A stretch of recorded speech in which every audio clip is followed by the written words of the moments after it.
You know what the thing about motivation in life is? Is that we usually sit around and wait for motivation to happen before we start to take action, right? But we kind of already know that that's not how life works, because motivation usually doesn't just poof, come out of nowhere, right? It just doesn't.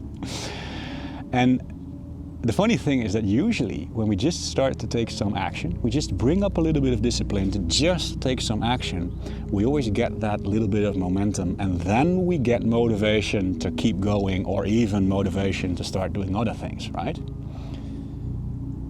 The cycle between motivation and taking action, it usually, like practically always, starts with taking action and not with motivation, right?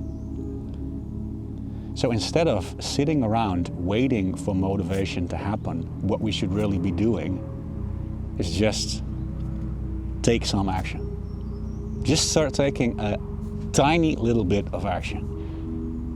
Because I know that taking action can be intimidating and it can be scary, and maybe you don't know exactly what you need to do, right? But just keep breaking it down until you found a small enough chunk of action that you can actually do. And this can literally be as small as just opening up a Word text file because you need to do an assignment or something, or just put on your shoes because you have to go outside. Literally open up a Word file or put on your shoes, and you will probably find that taking this tiny little bit of action will give you 100 times more motivation than you will ever get than by sitting around waiting for motivation to happen.